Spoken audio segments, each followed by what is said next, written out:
बुधवार व्रत कथा। समतापुर नगर में मधुसूदन नाम का एक व्यक्ति रहता था। वह बहुत धनवान था। मधुसूदन का विवाह बलरामपुर की एक सुंदर लड़की संगीता से हुआ था। एक बार मधुसूदन अपनी पत्नी को लेकर बुधवार के दिन बलरामपुर गया। मधुसूदन ने पत्नी के माता पिता से संगीता को विदा कराने के लिए कहा। माता पिता बोले, बेटा आज बुधवार है। बुधवार को किसी भी शुभ कार्य के लिए यात्रा नहीं की जाती है। लेकिन मधुसूदन नहीं माना। उसने ऐसी शुभ अशुभ की बातों को न मानने की बात कही। दोनों ने बैलगाड़ी से यात्रा आरंभ कर दी। 2 कोस की यात्रा के बाद उसकी गाड़ी का एक पहिया टूट गया। वहां से दोनों ने पैदल ही यात्रा शुरू कर दी। रास्ते में संगीता को प्यास लग गई। मधुसूदन उसे एक पेड़ के नीचे बैठाकर जल लेने चला गया। थोड़ी देर बाद जब मधुसूदन कहीं से जल लेकर वापस आया तो वह बुरी तरह हैरान हो उठा, क्योंकि उसकी पत्नी के पास उसकी ही शक्ल सूरत का एक दूसरा व्यक्ति बैठा था। संगीता भी मधुसूदन को देखकर हैरान रह गई। वह दोनों में कोई अंतर नहीं कर पा रही थी। मधुसूदन ने उस व्यक्ति से पूछा, तुम कौन हो और मेरी पत्नी के पास क्यों बैठे हो? मधुसूदन की यह बात सुनकर उस व्यक्ति ने कहा, अरे भाई, यह मेरी पत्नी संगीता है। मैं अपनी पत्नी को ससुराल से विदा कराकर लाया हूँ। लेकिन तुम कौन हो जो मुझसे ऐसा प्रश्न कर रहे हो?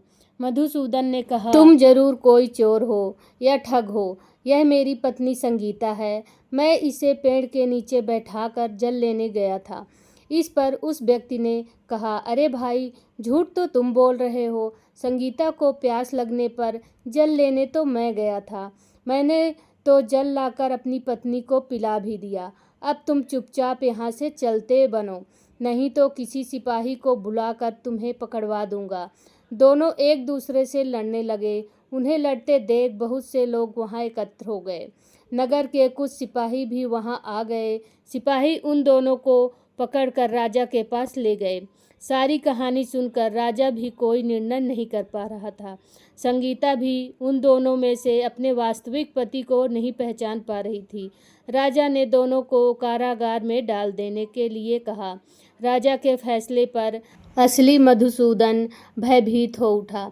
तभी आकाशवाणी हुई, मधुसूदन, तूने संगीता के माता पिता की बात नहीं मानी और बुधवार के दिन अपनी ससुराल से प्रस्थान किया है। यह सब भगवान बुद्धदेव के प्रकोप से हो रहा है। मधुसूदन ने भगवान बुद्धदेव से प्रार्थना की कि हे भगवान बुद्धदेव, मुझे क्षमा कर दीजिए।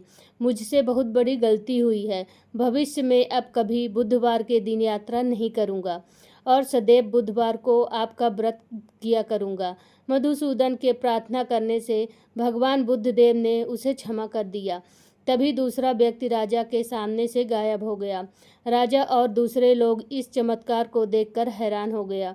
भगवान बुद्धदेव की इस अनुकंपा से राजा ने मधुसूदन और उसकी पत्नी को सम्मानपूर्वक विदा किया।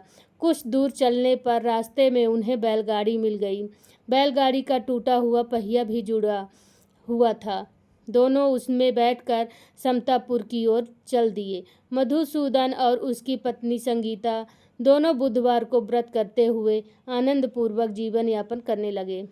इस तरह भगवान बुद्धदेव की कृपा से उसके यहाँ खुशियाँ बरसने लगी। इस तरह जो स्त्री पुरुष बुधवार का व्रत करता है तथा सुनता है, भगवान बुद्धदेव उनके सभी कष्टों को दूर करते हैं और सुख समृद्धि की प्राप्ति देते हैं। हिंदू धार्मिक मान्यताओं के अनुसार सप्ताह के सभी 7 दिन अलग अलग देवी देवताओं को समर्पित होते हैं। फिर उन्हीं के अनुसार पूजा आराधना की जाती है। बुधवार का दिन सभी देवी देवताओं में से सबसे पहले पूजे जाने वाले भगवान गणेश को समर्पित होता है। बुधवार के दिन उपवास रखने का विशेष महत्व होता है, क्योंकि बुधवार के देवता भगवान गणेश बुद्ध के देवता हैं। ऐसे में बुधवार के दिन व्रत रखने पर जीवन में सुख समृद्धि आती है और समय मंगलमय रहता है। ऐसी मान्यता है कि जो भी व्यक्ति बुधवार के दिन व्रत रखता है और पूरे दिन भगवान गणेश जी की साधना आराधना करता है, उस व्यक्ति के जीवन में कभी भी धन धान्य की कमी नहीं होती है। बोलो विघ्नहर्ता श्री गणेश जी की जय हो।